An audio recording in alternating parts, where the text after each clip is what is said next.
Just kind of let it flow with Excuse me. you guys. Hey there, Facebook people. We are live. We're going to do a Quaker-style event. So as people have things to say, they'll stand up and say them. Oh, okay.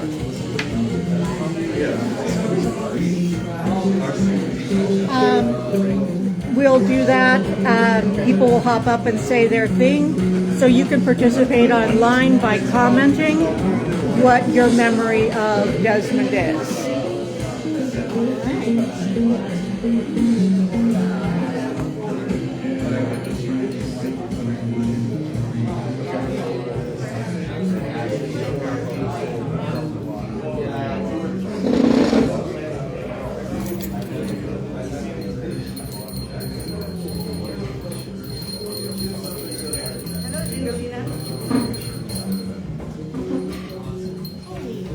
So we're going to do a Quaker-style event today, which is just in honor of Desi, which is that everyone will have a moment, we'll have a time of silence so people can reflect. And then as you have a meaningful memory about Desmond, what he meant to your life, what he still means to your life, you can stand up and say a thing. And so it's sort of a community way of thinking together and building our healing together. And I think that is 100% on brand for Desi. So, and we're so happy to be here, and we're also on Facebook Live. So there will be people giving comments on Facebook Live also to be part of this. And people who are not able to be here in person are able to be part of our community too, in our community in Desi. So I want to just briefly say that I first met Desi in 2018, and when his interest sparked in something, it was 100% there, and he was like, oh no, I want to be on your board of directors. No, when is your next meeting? No, really, when is your next meeting? Okay, so, just passionately involved, and was a fantastic team member, and, became a family friend, to myself and the rest of my family, and friends to people on the various boards he served in. He was a brother, a comrade, and a friend. And he was the veteran of 1,000 protests and organizing meetings. And he was really embodied the ethos of turn on, tune in, take over. Like, oh, don't drop out. Be part of it. We are a web of being with every other living soul on this planet. And just like mushrooms, you don't always see all these webs of connections throughout the world, but they are there. And the fruit pops up in unexpected places, but it's there and it spreads. And so I could not think of a better analogy for the life of Desmond Wallington. He was fairly private about his world and his struggles. We know that he was born in Greeley. He's a member of the Cherokee Nation. His folks moved out to Indiana, which is where he grew up, and then he did college in Oklahoma, and has a bunch of BFFs, friends forever, from that graduate program where he got his doctorate in psychology. So, as I said, we're going to do this Quaker style. So we're going to do a little silence. I think Glenna has the next thing to say, because she's a BFF from grad school. And anyway, so we'll just send it to Glenna. Should I come over there, or? We'll just be... Okay, hi, my name is Glenna. I'm a psychologist. Desi was a psychologist. So I met Desi in June of 2005, and it was kind of funny because he was in the master's program, I was in the PhD program. And we were in this class where, you know, basically the teacher's telling us, like, she says different things, and based on what you believe, you have to go in different areas of the class. And Desi later admitted to me that when he first met me, he didn't like me, because I reminded him of somebody in high school. But what we found out in that class is that we kept moving the same direction, and all the, you know, we thought the same. And so we just really started hanging out then and just really hit it off and stayed close during that whole time. I mean, I would say we had a really special relationship. My parents actually thought Desi was my boyfriend. I had to let them know all the time, like, no, that's just my really good friend, and he became a brother to me. My parents cared about Desi. My family, I'm here with my husband, cared about Desi. I may not even be with my husband today if it wasn't for Desi. So he was just a fantastic person, and he accomplished a lot. He left a huge positive contribution in the field of psychology, but he was also just a wonderful person, very funny. I'm really surprised that we never got arrested. It was always wild, I'll say that. We have a lot of great stories and great memories, but you know, his heart, I shared this a little bit earlier, but Desi was one that was much better at giving than receiving. He gave a lot, everything he was passionate about, he gave over 100%. And I know it was harder for him to receive that from others, but I'm really thankful that you all had the idea to do this, and just being around you all and seeing everybody in this room, I can see that he was very much loved here in Denver, and I hope that he felt that. His sister is in another state, and I've been kind of keeping her updated. She couldn't be here today, but I know that the family also really appreciates it all. We have some sayings, and so I'm just gonna say, forever, Trevor. I love you always, Desmond. I love you.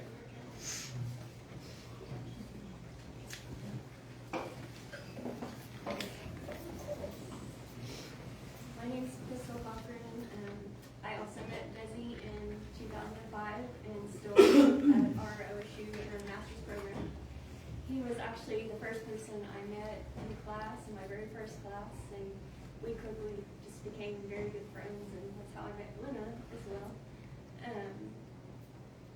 My family also thought he was my boyfriend. Along with apparently some other guys on campus. But, he scared a few of them off for me. It's hard. I don't know how we didn't get arrested as well. There was an incident with the highway patrol once coming back from Mississippi from visiting our friend Jennifer, but once he saw Desi in the back, he was like, I think this is okay. So, nothing but really wonderful, fond memories of him. You know, he was very accepting, very loving, very giving, as she said. It's hard to follow those because everything she said is so true. Yes, one of the very best friends that I had, and always there when we needed him. And I wish he would have let us be there for him a little bit more than he was, but if that's his way, then that's his way. So, yes, forever Trevor, and CPS fly, you ain't got no how to lie. It's a whole story. We'll love you forever, Des.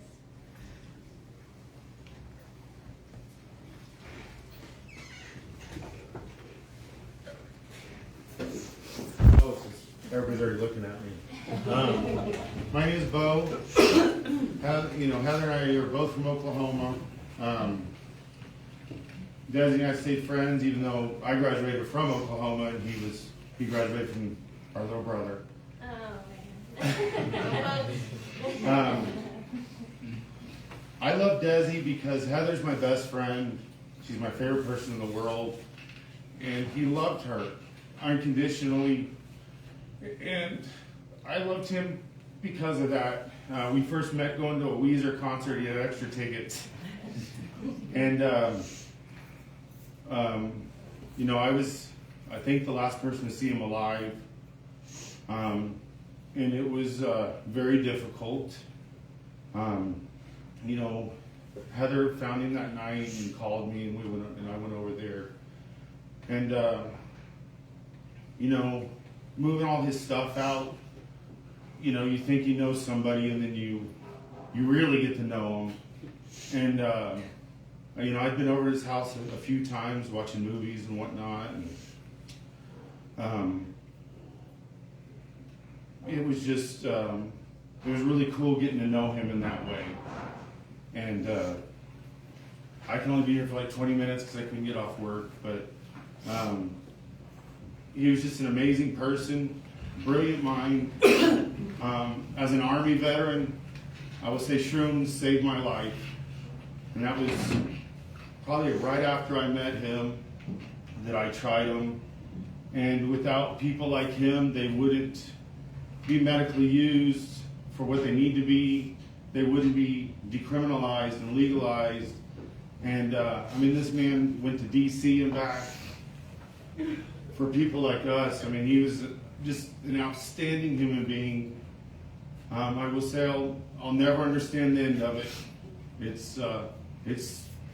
was baffling to me, and I'm sure it is to a lot of you, but man, he was a fucking good guy. He was cool as shit. I'm wearing his beanie right now, and necklace. I don't know. I think you might have made it. So if you want it back, I will wear it here. But he would have really loved this. He would have really loved this. So thank you. So I'm Robert. I've met Desi through Kevin, and when I first met him, it was like we hit it off. It's like we knew each other forever, right? You know what I mean? It's one of those people that you just kind of, you just know forever. Like you just have a conversation. You're like, okay, we're gonna be friends. you're my friend. You know what I mean? And we've done a lot. You know, we've went on hikes and did overnight trips and went and protested together and, you know, chanted, yelling at people, getting people to join things, you know, and we'd go to his house and hang out, and, you know, I wanted to talk after you because one thing that me and him really connected with was X-Men. That was our thing. X-Men. Yeah. Every time I see him, I give him a new X-Men toy or just something X-Men. And so that we would just talk, you know, about X-Men shows. That new X-Men show that came out, and that was one of my favorite things, is just talking about every single intricate thing that happened in that show, to the music, to the way it looked. You know, we would go eat pizza, we would just hang out, and, you know, he loved Gizmo. That was his kid. He loved Gizmo, and I appreciate everything he meant to me in my life, because he made me want to go out and be more active in the community, and really be active more in politics, and really put my voice out there. So when I went protesting the other day, just channeling Desi, you know what I mean? I was out there just, because he would want that. He wants us to go out there and really push for people to be better, and make systems be better. So one other thing that I remember is when he lived over there by, kind of by like King Supers by Ballpark, you know what I mean? We would go down there, and he would do this big thing where we would go all together and watch Roseanne, and Roseanne, you know what I mean? We just go and we just all bring food, and we hang out, and we talk about the show, what happened last week, and then we watch it, and it's an amazing person. I'm gonna miss him a lot. So yeah. We found a really interesting Roseanne collage that was paper mache in his apartment that was hidden in the closet. It was very Desi appropriate. Wow, that is awesome. Yeah, it was awesome. Secret strong. It was framed. Just seeing the beanie on, I was like, I have to talk about X-Men. That was his thing,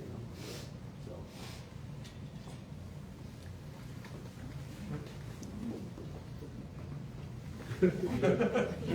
I'm Victoria. I'm not from here, but I've lived in Colorado about 3 different times over the course of 12 years, and I don't remember how I met Desmond. Like, he's always been there. He's always been a friend of mine. He's always been so natural and organic, and the indelible mark he left on all of us, clearly. And strangers. He's saving people's lives even as we speak. As you said, the medicinal psilocybin and psychedelics and things like that, like how hard he worked for that. I mean, I can't imagine the legal schmeagle shit that you have to go through for that. So I'm forever grateful for him. And he's always my plug. But I can't think of a time where he wasn't there for me, or just, I've moved to Mexico and New York and Florida and back again, and he's always checked in on me. We always share crab meat ragu memes at our table. I don't know if you see them on his Facebook and everything, but I just can't. It's really hard to digest someone so precious not being here with us. So thank y'all all for being here too.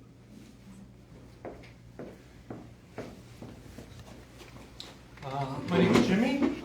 At some point, I have no idea when I met Desmond, but it had to have been 2018, collecting the signatures for the Denver decriminalization effort. I couldn't tell you what that night was, but so I'm going to tell you a quick story about what will always be in my heart about Desmond. It was just about a year ago. I woke up, I checked my phone, and I had a voicemail from Desmond that said, "I found him. He's up in Bowl." And I knew exactly what he meant. And he had been looking for Gizmo for about 3 weeks at that point. And so I texted him back. I'm like, "Hey, if you need a ride up to Boulder, let me know. Get you out there." He's like, "No, I got someone taking me. I got it covered."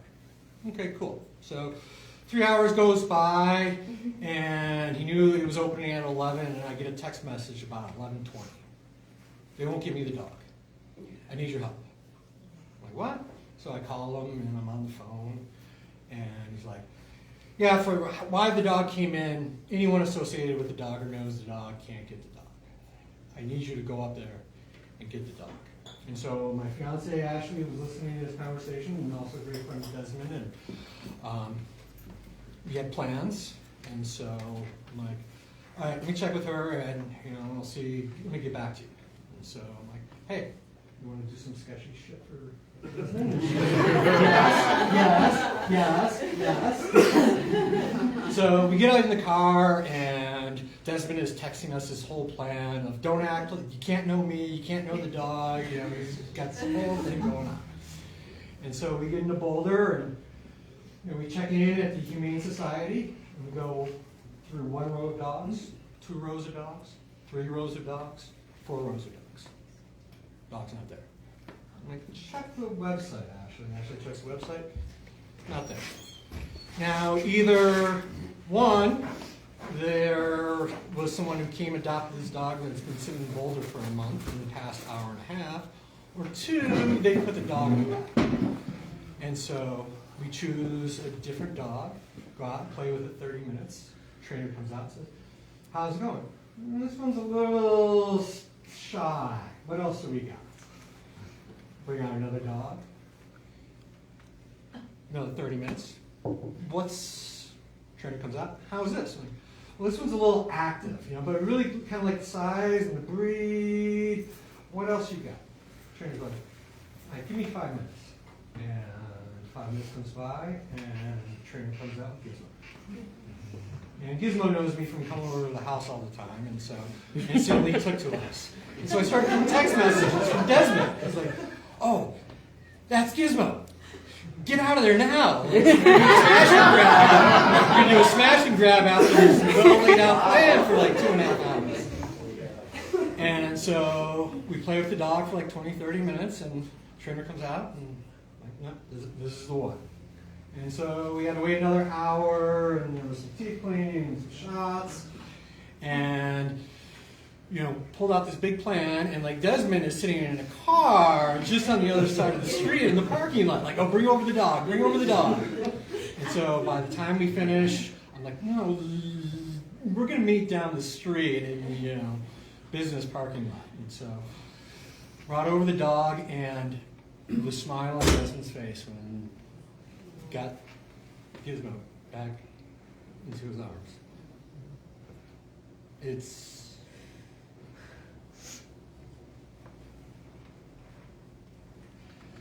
When we got home that day, I told Ashley we had made the world a better place because those two belong together.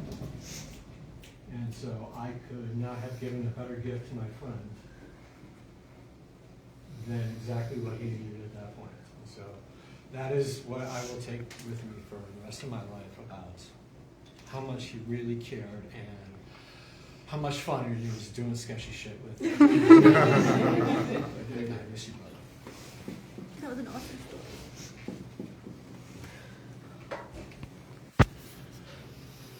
I'll try to go. I have Gizmo. He's doing great. For some reason, Desi, I still don't know why, chose me to help him at the end. So I did find when he passed, I'd been the one going over and taking care of him. Taking care of Gizmo. He just didn't want to burden anybody. He was so stubborn. And he was determined to do things his way, and he did. And yeah, he just dragged me along, but he knew that I could handle it.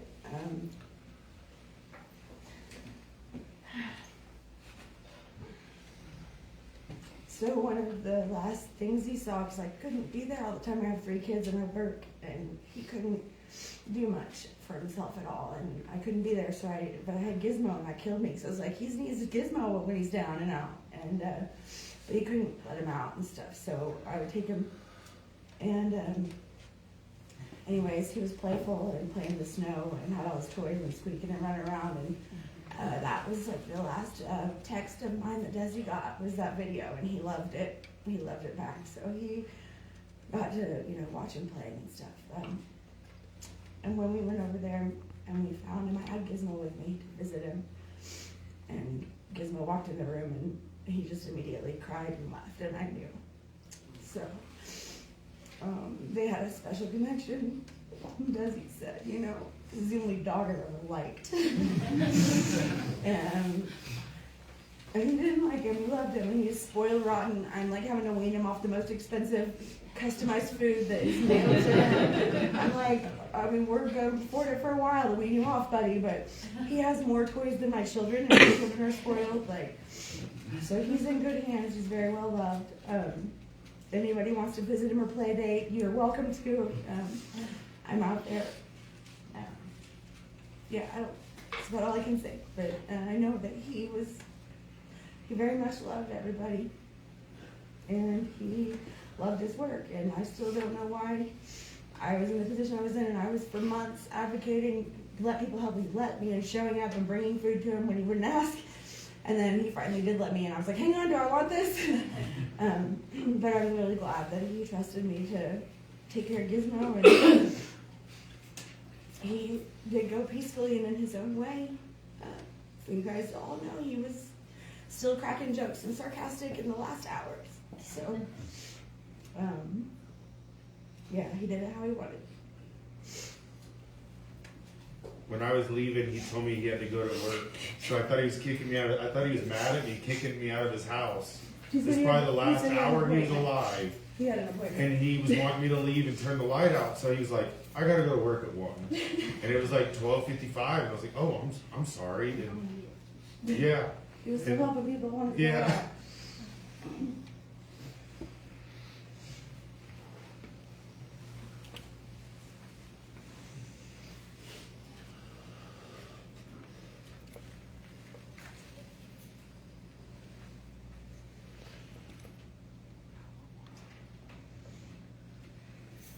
So I guess I didn't know Desi as well as I would have liked.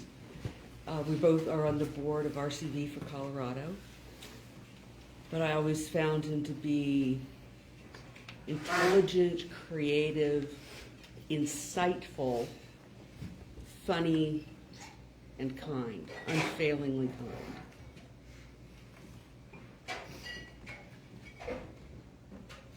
And just watching him work was a gift. And I'm forever glad that I had even a little bit of time with him. So, that cool person that you keep running into, that you want to get to know better, you should totally do that. So that's my takeaway from the wonderful Desmond Wallington.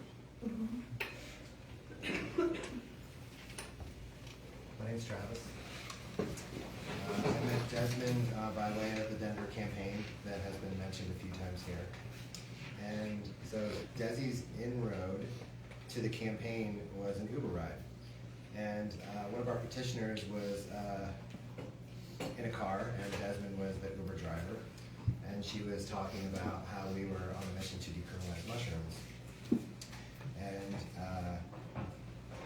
Desmond was so moved by the conversation that he did two things. He went and talked to the Green Party so that we could get a nomination to look a little better on paper, and he became one of our volunteers.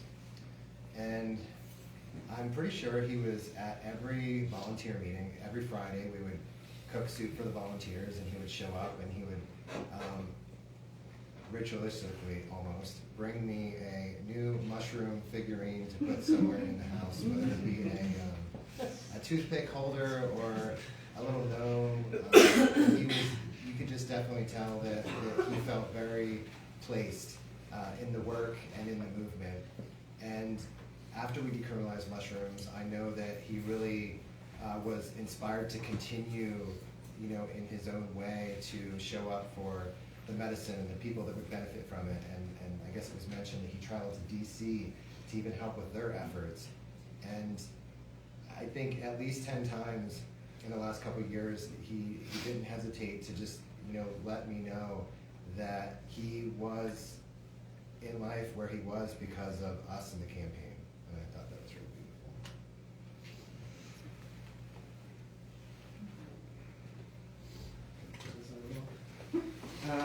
And then through the decrim campaign, of course, like a lot of us. Didn't really know him during the campaign, but what we really connected was we had a bonfire like a week after. And it was my first time really having a conversation with him. By the end of our conversation, we decided our next campaign was to decriminalize Quaaludes. And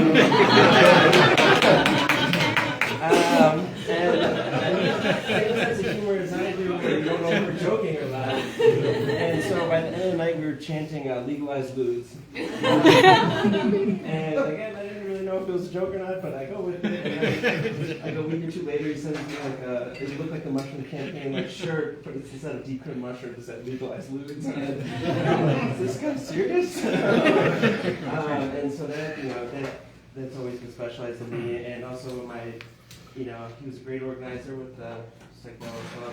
He really cared about the community in so many ways. I've never seen someone so passionate just to help out a common person. And just something that sticks in my head. He had a very distinct voice. Whenever I would see him, we'd run into each other at different events. He'd always say, "Hey, buddy." That's something. Again, he has like a distinct way. I'm sure you guys know. "Hey, buddy," in his distinct voice. I can't even come close to replicating it, but that'll always stick in my head.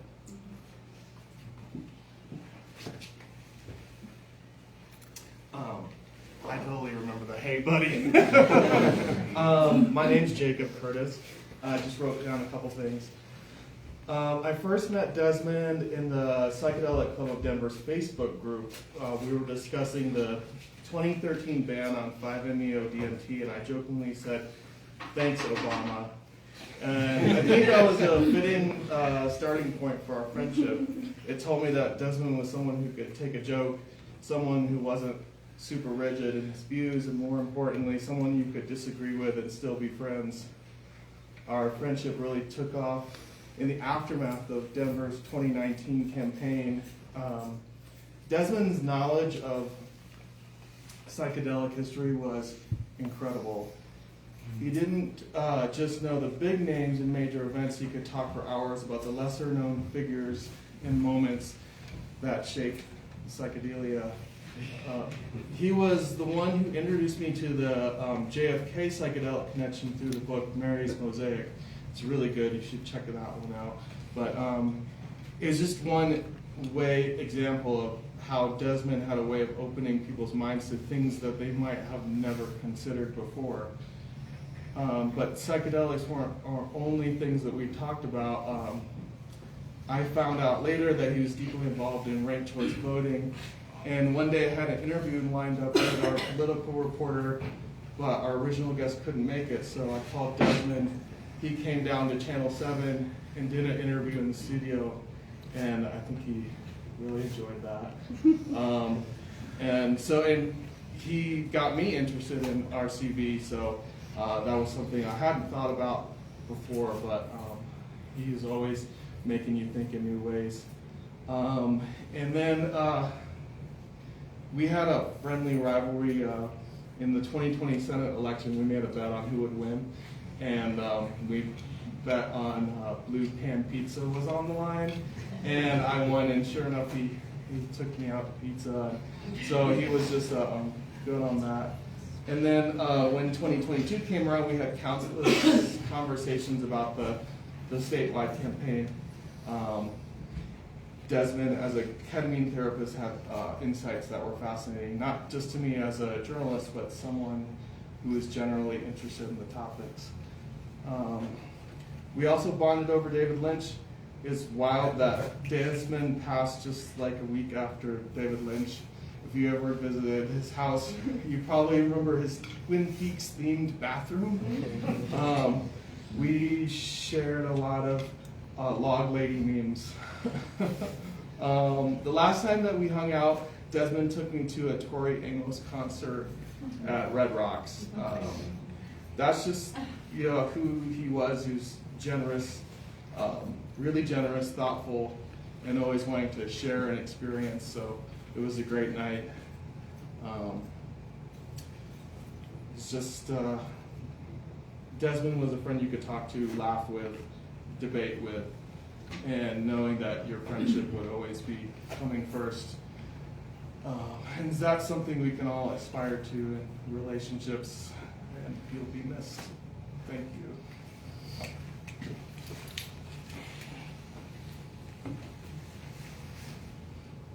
I just want to say in Cherokee, we don't have a word for goodbye. We do have a word until we meet again, which is then I'm gonna go, he. My mouth's very dry. So that's how I remember Desi is then I'm gonna go, he. You guys have a good day.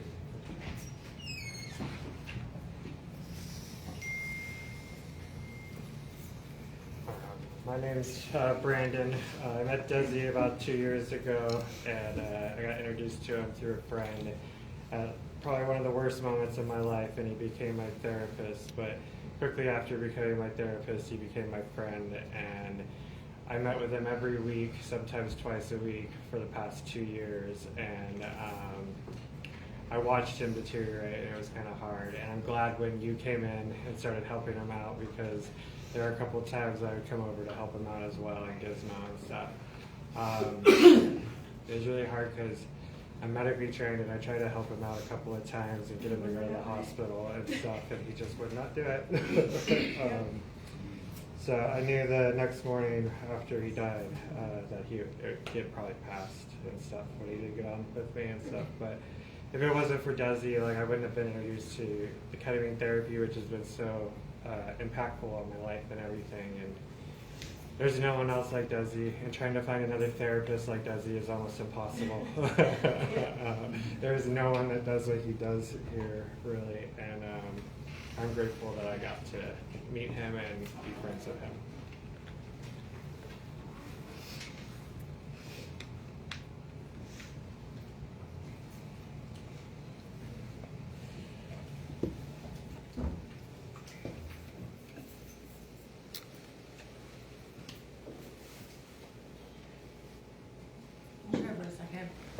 My name is Hope. I met Desi in 2018 also, and through the campaign, and he was always such a cheerleader for everyone when if morale would get low, or if anyone was uncertain, mostly if I was uncertain, he could really read a room and a person, and so he really knew how to show up and have the right words at the right time, and drop just these one-liners and that sometimes I would think only me and him could possibly understand, because he was so quirky, and it was really inspiring the way that he could think about systems in the world, from like the individual to like collectives to like global to like more science and like particles and stuff, and just like shift and think about those from like different perspectives. It just like was really mind opening for me, and he was just like always a cheerleader. You know, if I had an idea, he would always encourage me to run with it. And I moved out of town and like moved around a little bit, and he always stayed in touch, and it wasn't always like really lengthy, but he'd always just like, you know, show that he cared. And that was the thing about Desi, is like when he cared, he really, really cared, and I'll never forget that.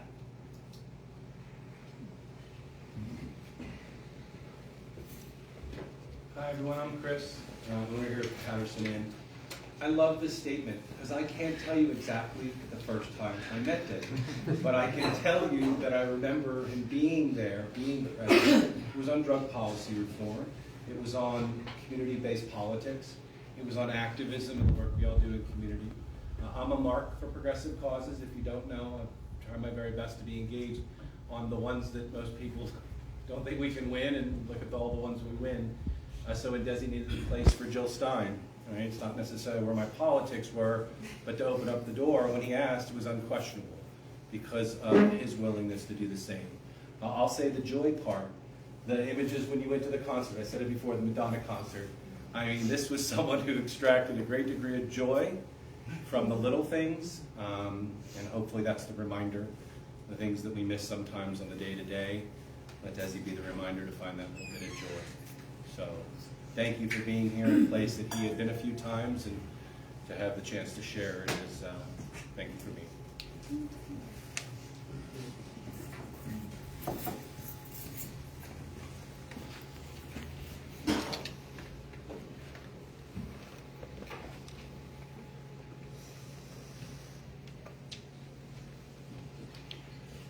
Are there comments online? I'll say something. I met Desi probably right after Linda did, soon after. I met him in a place like this where there was an activist meeting for RCV for Colorado, but there was only like 4 or 5 of us. Linda was there. And I was immediately impressed with him. He was quite enthusiastic about well, I learned of the campaign for legal decriminalization and his part in it, but he was also very enthusiastic about RCV, and I immediately wanted to know more about him. He ended up joining the board for RCV for Colorado, and immediately decided to start digging into all the little sundry things. He's a very, very bright guy, very insightful guy, and bringing up lots of points that were very useful for us as an organization. And I do miss very much, because we had a back and forth, Desi and I. He would send me the stuff he would research and write, and I'd give feedback, and we didn't always agree on things, but he was a very friendly, loving, I'd say even, colleague, and he'll be greatly missed.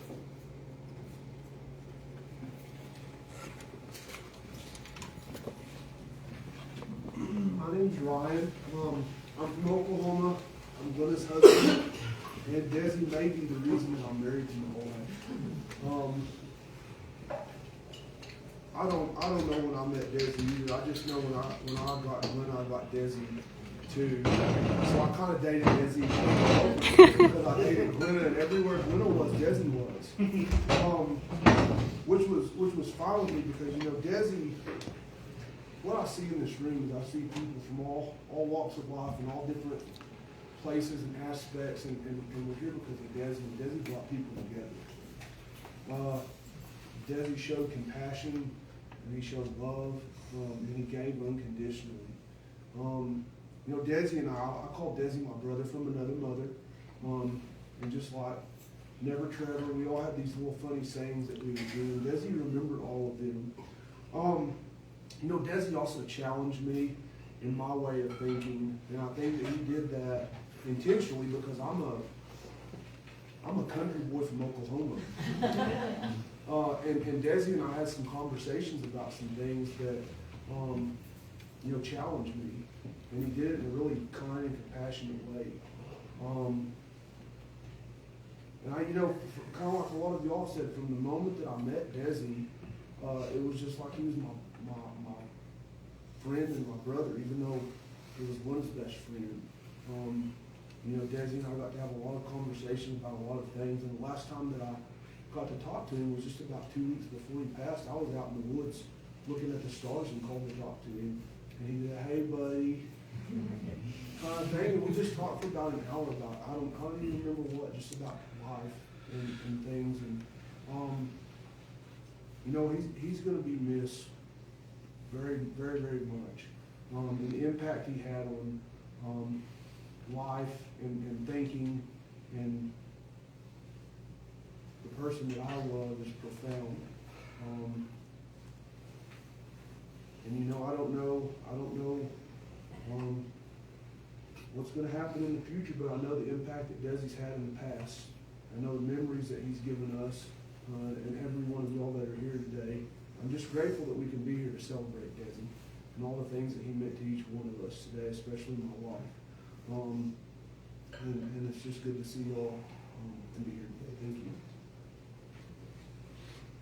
And he actually wrote a book on forgiveness, if you don't know that, so you can look for it on Amazon. It's a really beautiful book on forgiveness from a non-Christian perspective. My name is Cecily. I've been a patient of his for twice a week for 4 years. But more than a patient, I felt like he was a friend. I've been over to his place. I was at the Tori Amos concert. I was the one who told him about it and kept bugging him to get tickets. I wasn't planning to speak, but what you just said really struck with me because he wasn't afraid to challenge me in the most empathetic and kind and loving sort of way. And I'm a better person for knowing him. That's all I have to say.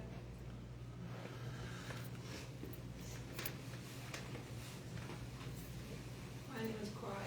You just got me to speak. I didn't want to speak, but I've known Desi for about 4 years. I met him at Patterson, and I kind of gave up on therapy before I met him. And then I met him, and I said, "Hey, I'm going to talk to you about homicide and suicide. Please don't call the police on me." And sure enough, he never did. And I went in there with extreme agoraphobia. He's helped me through the past few years. Without him, I wouldn't be here today.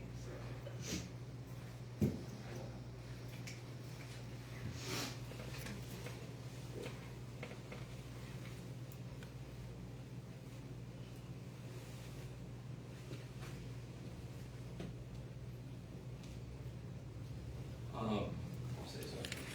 My name's Yuri. I'm one of his patients.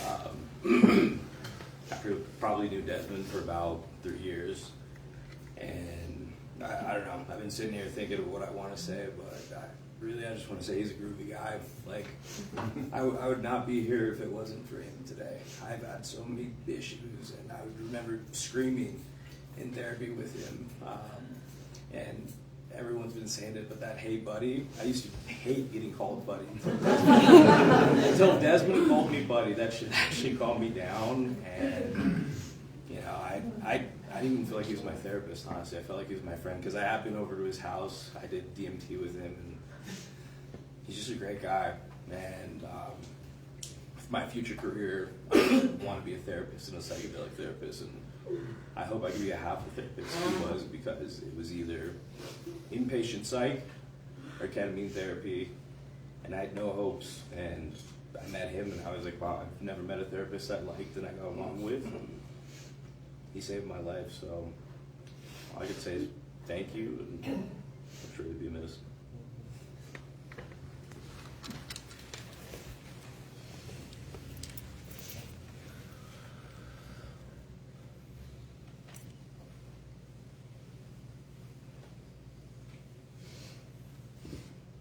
I'd really be honored to chime in.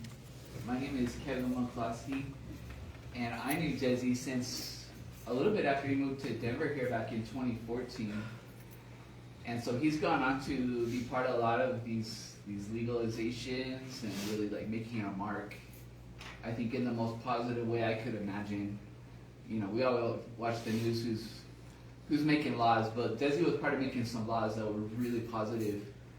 And I love the stories here and the dynamics. So back when I met Desi, I didn't know what he was going to do or where his heart really was, but I knew that he had a very strong will and he was really out there. And I felt like a Christian Midwestern frat boy next to him. Now at the time, I was the manager of a place called the Argonaut Apartment, just a few blocks away from here, right at Colfax and Grant. And my care was and still is the resident services coordinator. And that's a place, it's a Section 8 building, an old, really terrifying hotel. It has really frightening faces if you've never looked. That's become a Section 8 apartment building for people who are seniors or have disabilities, or mostly both. There's a really high element of mental struggles and addiction there. So let's just say it was very mind expanding. And so to meet him and to know that he was a psychologist who specialized in trauma,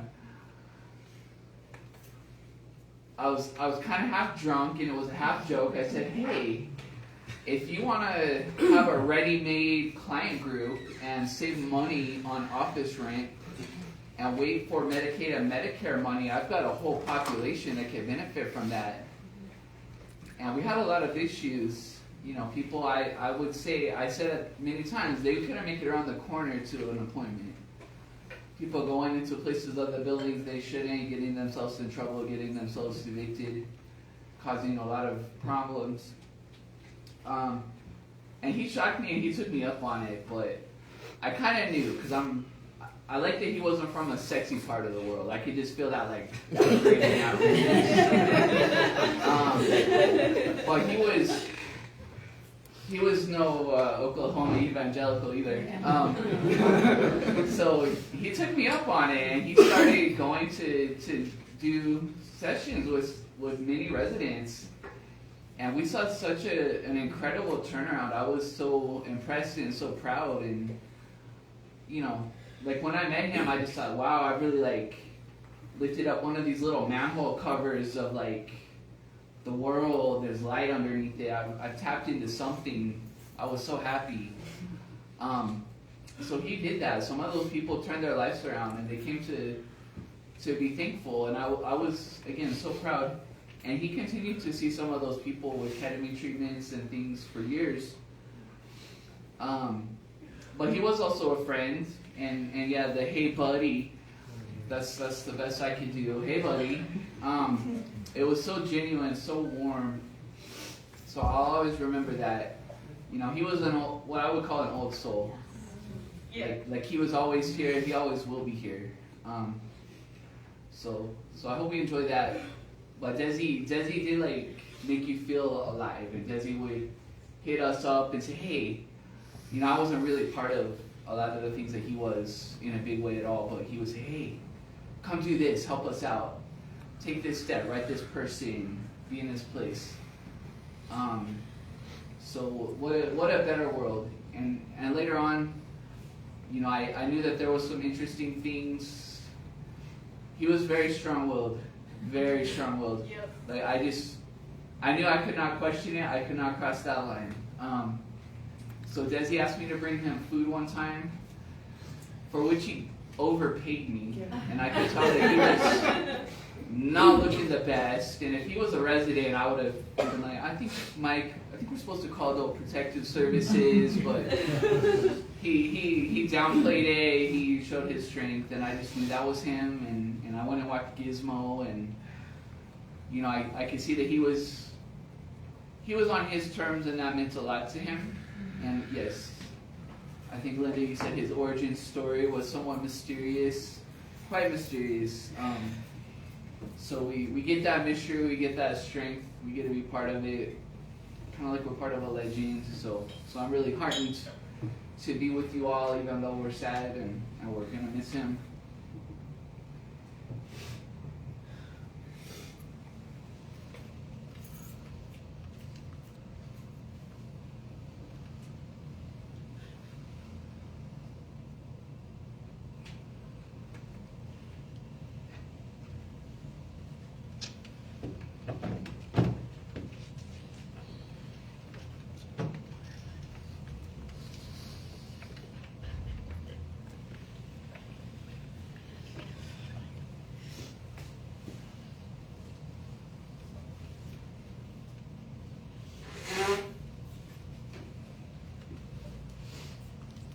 There have been so many beautiful stories shared about Desi here today. I'm reminded of a line from Steel Magnolias, laughter through tears is my favorite emotion. Grief is the price we pay for love, and we still come out ahead, even with the hurt. Desi has left the world a better place. What a wonderful legacy.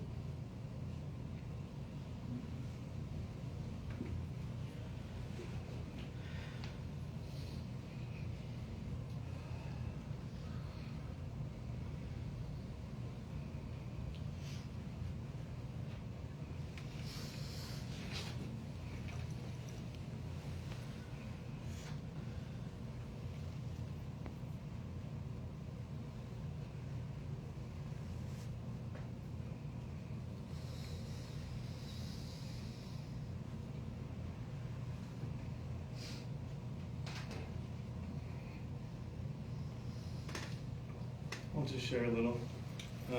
My name's Travis. I'm one of his patients, and came to me in a really difficult time in my life. And I've spent my whole life trying to find a therapist that I can stand, or that can stand me. And it was easy from the get-go with him. Just full of compassion and interest. Our interests aligned on a lot of things, so it was certainly, one of my favorite parts of the week, which is kind of funny to say about therapy. But I'd often feel lighter, and if anybody can help me find that book on forgiveness, I think he wrote it under a pen name, and he said he put it out into the world, and that's all he wanted, but I could use more of his lessons.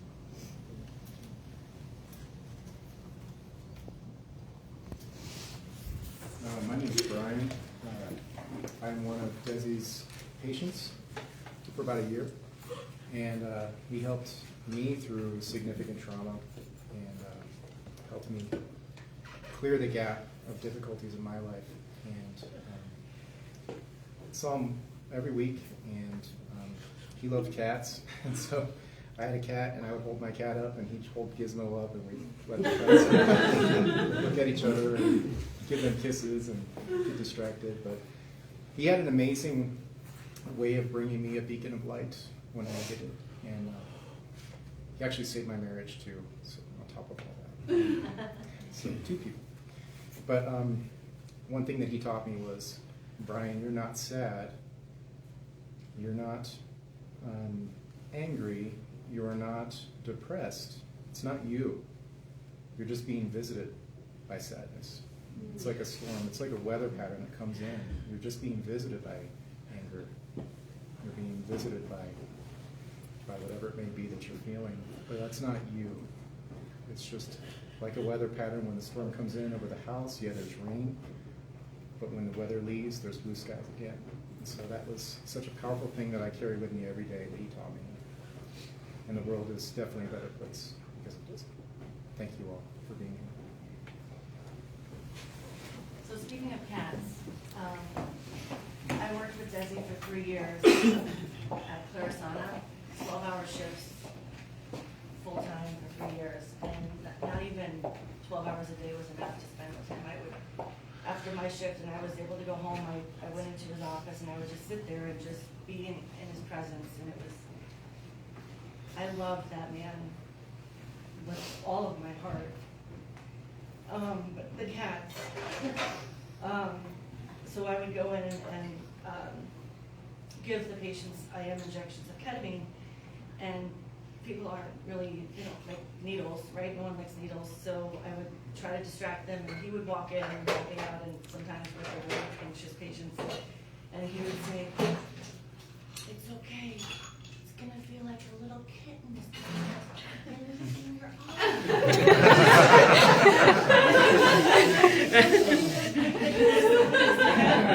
Like a little kitten. And I'm like, exactly like that. But he would say that like multiple times a day, and you know, it's hilarious. And then after the patient would experience their psychedelic journey under ketamine, like he would come in and sit there, and I would just even want to just stay in there and listen to what he had to say to the patient, because it was just amazing. And he would use his whole arms like this, and you know, and I just, his mannerisms, he's so quirky. And I do remember the first time I met him. A lot of people don't, but I do, because it was his first day at Clarisana, and my boss had said, "Oh, we have a new psychologist working with us." And I'm like, okay, so I like picture someone walking in like a suit or something, something nice, button down, nice shoes. He comes in with like sweats and like X-Men. I don't even know. I don't know much about X-Men, but like there were X's and like things on his shirt. If you need to know, we can talk about it. Like he came in and he just stops and he looks around and he said something like, just something so quirky, like, "So this is where it all happens," or something like that. And I'm like, okay. And then we became best friends. He's just, like, his heart is just so beautiful. Like, I just, it was just, like, so devastating to hear that, like, all of a sudden he's gone. Like, I had no idea that he was hurting that much. No idea. Like, he had jokingly texted me, he had a brother up with some prednisone, will ya? Because I'm a nurse practitioner, I don't prescribe for friends, but I'm like, interesting. Prednisone, he's never asked me for anything before. I didn't know what to say to that. Yeah. And that was two weeks before.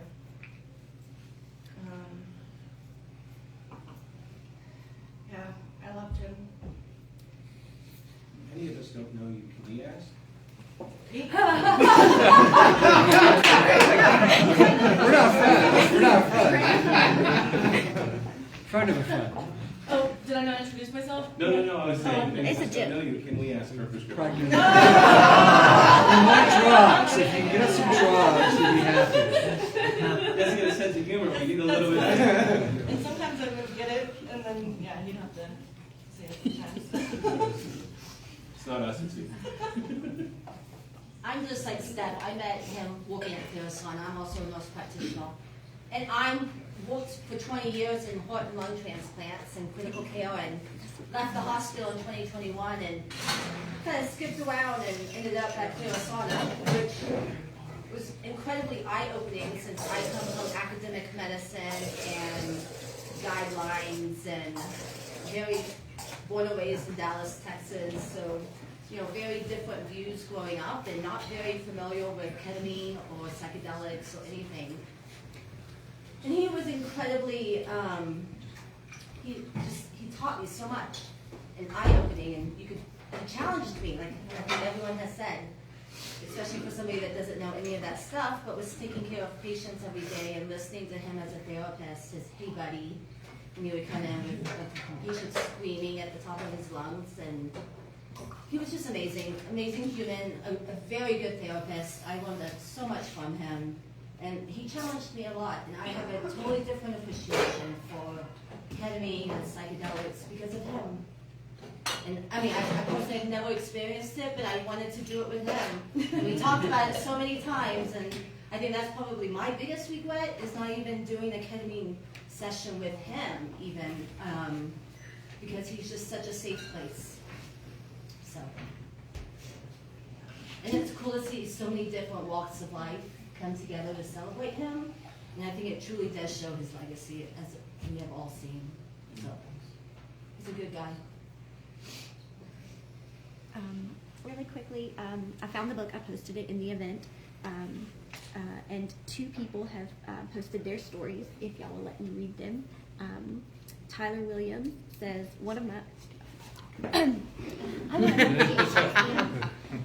Tyler Williams says, one of my favorite stories about Desmond includes one of my best anecdotes about his character. I was scrolling Facebook one day and I saw a post about giving away plants. It was from Desi. I had just gotten deeper into plants as I had just gotten a sunroom, so I inquired about the type to make sure it was one I could keep alive. It turns out it was pretty easy to care for, so I asked when I could come grab it.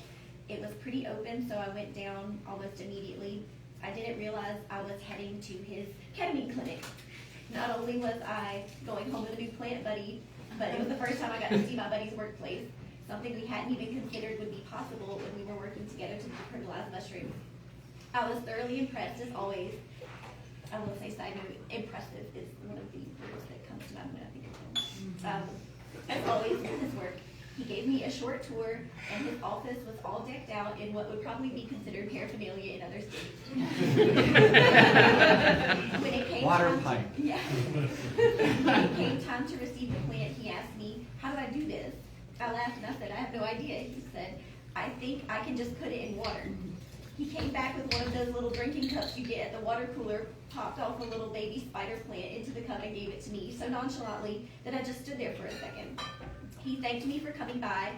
I could tell he either had to get back to work or was trying to get home, so I thanked him and went out to my car to collect my thoughts. The weather was turning, but I was still so struck by the casualness that I pondered it a minute and did some more research on the plant. That was pretty much exactly the way to propagate these plants. To this day, I still have that spider, although it's currently one of the biggest I have, and it regularly shoots out tons more little babies. I feel like I have to give them away constantly. Sometimes I'll root and repot them first, but sometimes I do it just like Desi did for me. Oftentimes I'm called to share this new little plant lineage, and it's a long one. The story of how I got it when I'm giving them away. Still, it strikes me that this effortless way it was given to me is exactly the best way to do it. That really was the way Desmond lived, with a careful and proper ease. Thank you, Tyler. And then there's another one, if y'all would like me to read it. It's from Ebony Jackson. I met Desi in graduate school at OSU. He was one of the first friends I made. It wasn't hard because he had a wicked sense of humor and compassionate heart. We bonded over many commonalities. We both came from underprivileged backgrounds. We both love comics, superheroes, horror, and The Simpsons. We even lived in the same apartment complex. I have many wonderful memories with him. One is how he changed the lyrics to pop, lock, and drop it. Cock, block, and stop it. Holy bucket. To this day, I sing it that way and will always think of him when I hear it. As grown-up psychologist, he brought me along his psychedelic-assisted therapy journey and invited me to work with him. I'm so proud of all the healing he brought to others, and I'm honored to call him my friend. Cock, block, and stop it.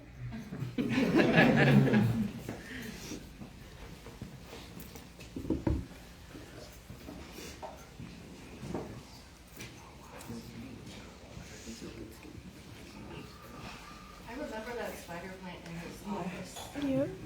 I remember it when you first got it. It was like, I keep it alive. It was freaking out. Huh? I don't remember it, but I was trying to think about keeping it alive. Now he's having babies. I was just water it. Yeah, and I was living on the site. Yeah, he was pretty proud of it.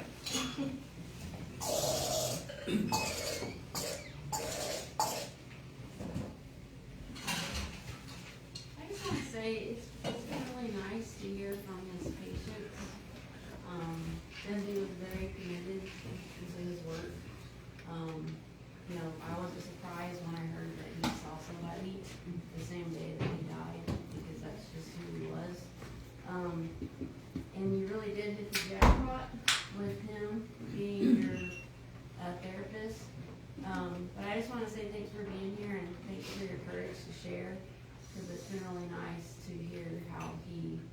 positively impacted your lives for the better.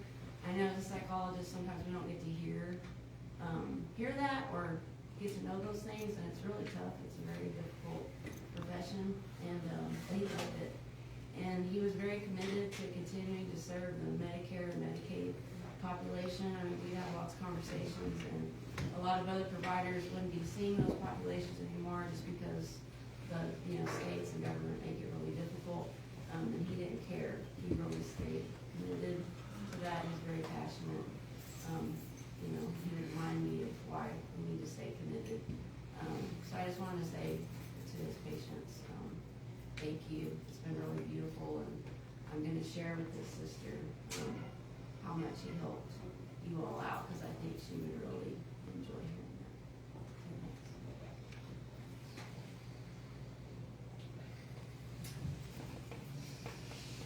that. I'll say something. So I'm one of Desi's unofficial patients. I met him on a friend trip with some friends that went out. And when I started nursing school, I had some pretty tough times, tough moments where I would be able to call him and just ask him if I could come by just to talk. And he always said yes, of course. And I will never forget that. It was very helpful.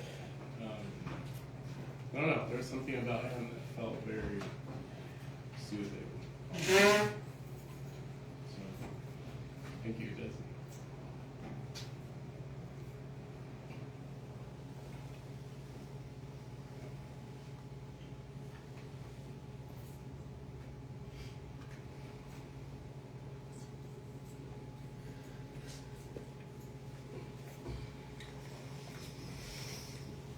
Well, I'm Jessica. I met Desmond in 2019. We actually took an Uber to Aurora to a person's apartment to an ayahuasca startup thing, whatever. We left there and went on Colfax and Cook and had some pizza out in the freezing. It was freezing pizza and beer. I got involved with the RCV thing. I never ride with Desi again driving. That's crazy. I wasn't expecting Colorado Springs.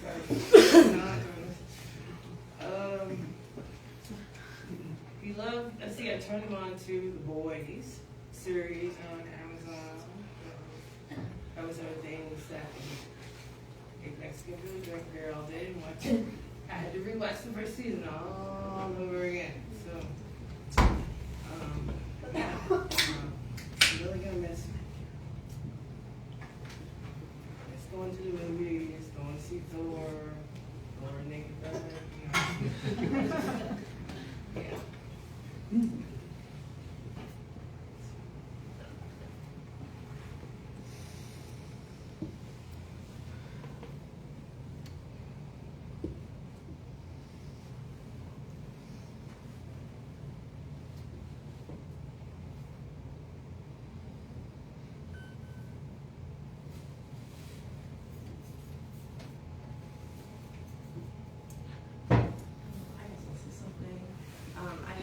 The privilege of being in DC with Desi, collecting signatures out there, and he always brought such a level of professionalism and legitimacy to what we were doing, a level of calm as well, and it was just a real privilege to get to know him during that trip.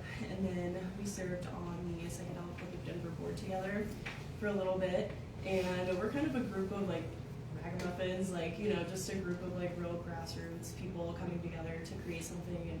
And you could always tell that Desi really just legitimized it and made a space where people felt excited to be there and just very comfortable. And he would just kind of diffuse everything, and just always a light in the room and somebody that you could trust. I'm going to share this story, which may go against everything I just said about Desi. So one time we were searching through the inbox of the Psychedelic Club Facebook profile, and all the time people would be asking the Denver chapter to find mushrooms, and there was all these responses that were hilarious, telling people to go and boof mushrooms, I don't know, and it caused kind of a thing at the time, but looking back, it's so hilarious, and it just like goes to show, like, Desi was so playful at all times, and yeah, I just really like appreciated getting to know him and having him a part of my life.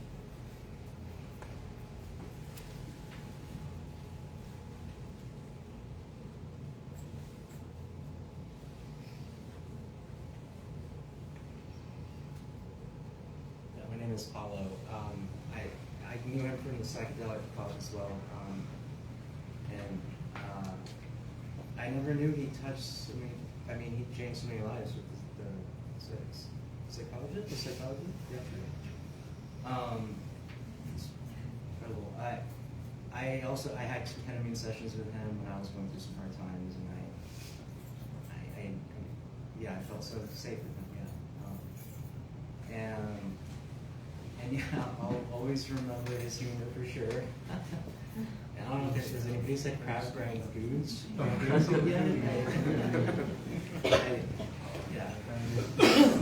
Yeah, he's awesome. He is awesome.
I'm Linda Templin, and I was an unofficial patient of Desi's. I was seeing as I worked with him on some political issues, and I could always reach out to him when I was struggling with, I get called things all the time. People call me horrible things, and it happens, and it's just like, that's not about me, right? That's never about me. That's, they're afraid or they're reacting. So how can I be patient with them, but also say something really horrible about them privately? He was always there for that. And I so much needed that, as a way to help me be part of building something more reliable in our shared political life. How do we connect? And, how can we make connections work well? So, one of my Desi insights was that if there is a sound of people connecting, is laughter. It's joy. It's those little sparks. It's that little moment that's just so, you're overwhelmed with the joy and just, make that connection. And so as we perhaps mingle at this time, I don't know if that's the mood, We did get some crab rangoon.